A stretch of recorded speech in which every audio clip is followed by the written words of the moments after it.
Continuando nossos estudos sobre a Revolução Inglesa, quando é que a República de Oliver Cromwell acabou? Após a morte de Oliver Cromwell, chega ao poder o Richard Cromwell, que não vai ter a mesma influência religiosa e política que o pai, e aí parte dos revolucionários, insatisfeitos com o radicalismo, as perseguições religiosas, que não vai ser só a católicos e anglicanos, mas até alguns protestantes que não se adequavam à visão puritana da igreja puritana de Cromwell. Certo? Insatisfeitos com essas perseguições religiosas de Oliver Cromwell, parte de lideranças das revoluções inglesas, eles vão trabalhar para tirar o Richard Cromwell do poder, restaurar o poder dos Stuarts, dos reis Stuarts, que tinham saído do poder após a decapitação de Charles I, né? E restaurar como, professor? Se eles tinham tirado Charles I do poder, por que eles vão restaurar o poder dos reis Stuarts? A ideia era colocar no poder um governo mais moderado, fazendo com que um rei Stuart chegasse ao poder, mas tivesse seu poder controlado e limitado pelo parlamento. Essa tentativa ela vai acontecer quando vai se buscar lá na França, estava vivendo lá na França, o filho de Charles I, o rei decapitado. Charles II tinha se refugiado com a família durante a Guerra Civil na França. Na França vai ter uma grande influência do absolutismo francês, principalmente do Luís XIV, o Rei Sol, que centralizava o poder político e econômico em suas mãos, da influência da Igreja Católica sobre a população, que fortalecia o poder do rei. Então, o Charles II, ele volta para a Inglaterra com desejo absolutista e com influência católica, ao contrário do seu pai, que era anglicano.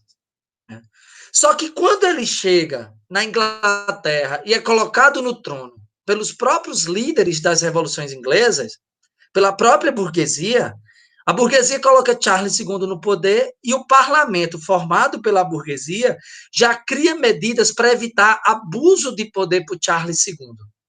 Então vamos lá, Charles II era católico. Para diminuir a presença de católicos no governo, fortalecendo o rei, o parlamento vai criar uma medida em 1679, chamado Ato de Exclusão. No ato de exclusão, o parlamento ele proíbe que católicos ocupem cargos públicos. Assim, o rei teria menos aliados. Segunda medida tomada, que é importante para a gente, vocês entendam, é a lei ou princípio do habeas corpus. O que é o princípio do habeas corpus? Tira do rei aquilo que é típico do absolutismo ou de governos autoritários, que é o poder do rei ou do governante de decidir quem vive ou quem morre, de punir com a morte ou com prisões autoritárias sem direito de defesa seus inimigos políticos. A lei do habeas corpus ela é criada dando a todos os indivíduos o direito à defesa e a proteção contra o autoritarismo do governo. Na lógica do habeas corpus, que significa corpo livre, todo indivíduo ele é inocente até que se prove o contrário. Em sociedades autoritárias, se considera culpado os indivíduos antes de julgamento e antes de provar a culpa. Em sociedades onde existe a noção de habeas corpus, como a nossa atual, apesar disso não prevalecer quando é para os corpos negros e pobres, no caso do Brasil, mas sociedades que têm o princípio do habeas corpus no seu código de leis, nas suas constituições, significa de que o indivíduo ele só pode ser preso e condenado em último caso, após se comprovar a culpa. Prisão é o último recurso e se pressupõe a inocência das pessoas e não a culpa.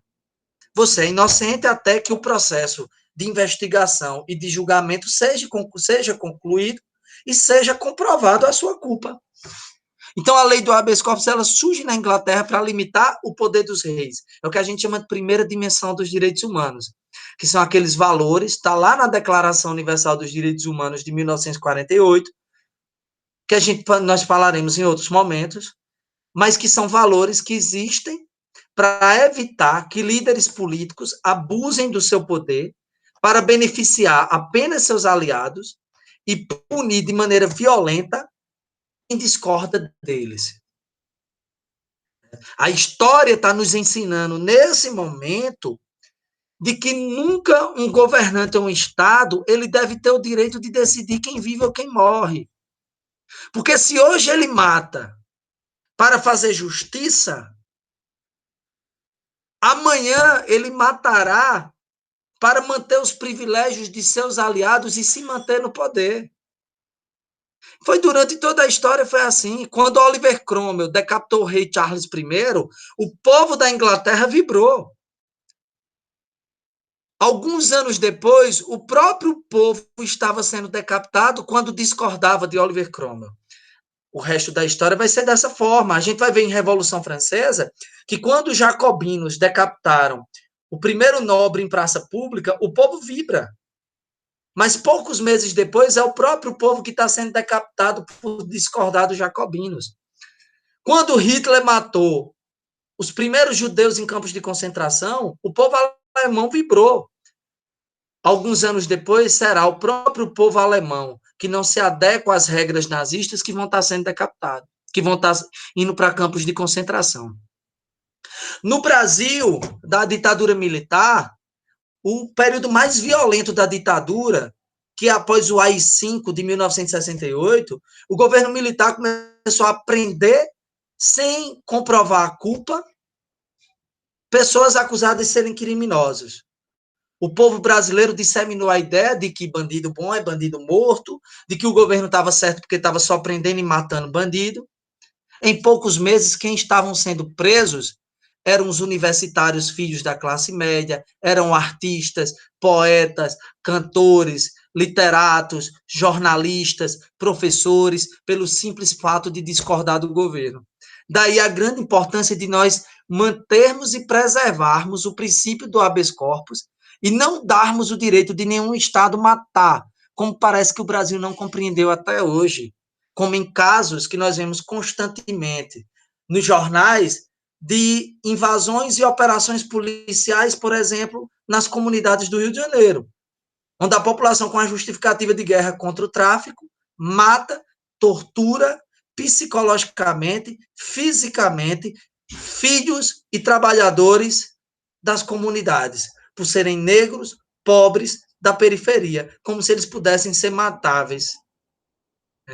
Ou se não matam inimigos políticos do Estado que denunciam o abuso de poder dos braços armados do governo, como as polícias, as milícias, e assim sucessivamente, como ocorreu com a vereadora Marielle Franco no Rio de Janeiro há poucos anos.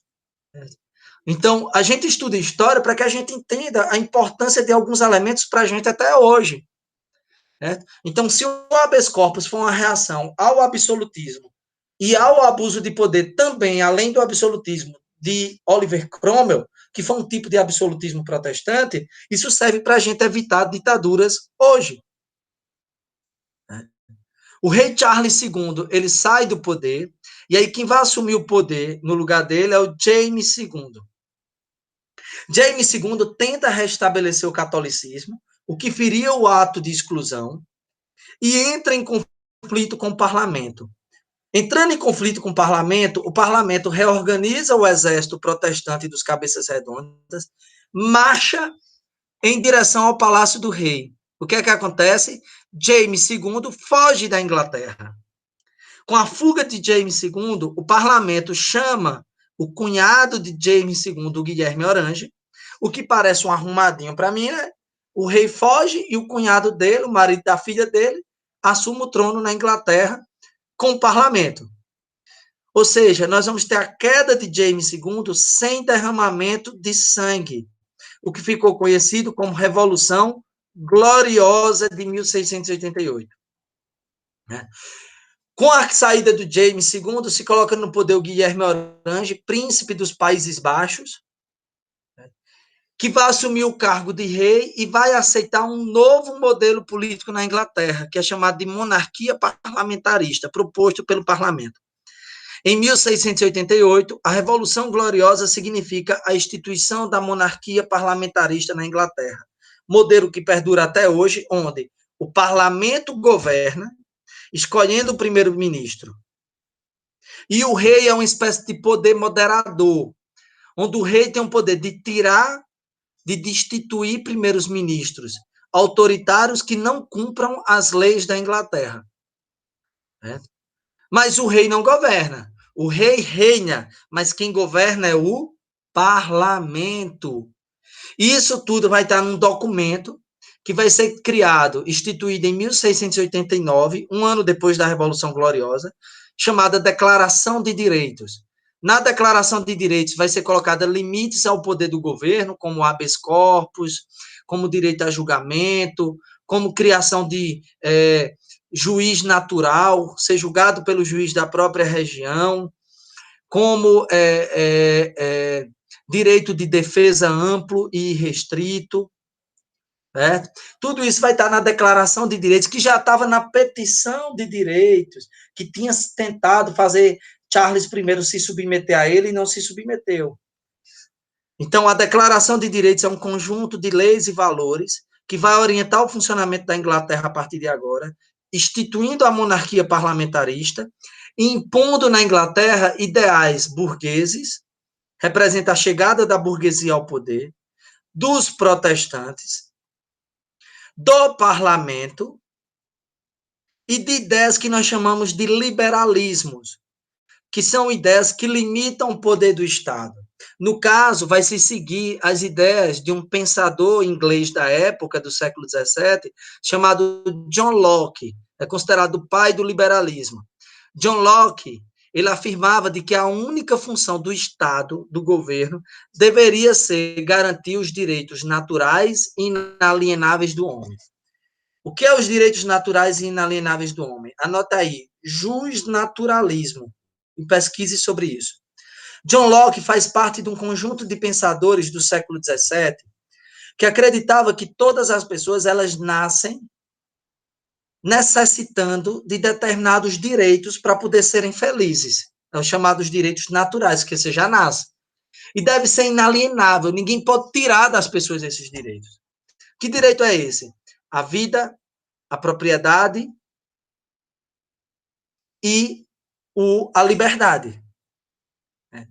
O direito à vida significa que o Estado ele não pode mais tirar ou deixar a vida de alguém, como faziam os reis, decidir quem vive ou quem morre. Segunda coisa é a propriedade privada. A propriedade privada ela não pode ser destituída nem dada pelo Estado, como ocorria nas monarquias absolutistas, onde o rei dava a propriedade a seus aliados, à nobreza. E a liberdade de expressão, a liberdade de culto, a liberdade de sexo. Vale lembrar vocês de que a liberdade ela tem um limite. Qual é o limite? A própria liberdade. Se suas ideias ferem os direitos naturais, como a vida, a propriedade, a liberdade de culto, a liberdade de sexo, a liberdade de expressão, você não tem o direito a se expressar. Porque hoje em dia essas ideias que vão surgir aí de liberdade de expressão faz com que hoje em dia muita gente use isso para propagar violência e ódio, defendendo que o Estado mate qualquer um considerado bandido. O Estado não pode fazer isso. Mas eu tenho o direito de defender? Não tem, porque você está defendendo uma ideia que pode gerar o fim da própria liberdade. Nós aprendemos isso historicamente e vamos discutir mais à frente. Mas esse processo que cria a Declaração de Direitos, a monarquia parlamentarista, é chamado de Revolução Gloriosa. E é um modelo que perdura na Inglaterra até hoje. Obrigado pela atenção de vocês e até as nossas próximas aulas.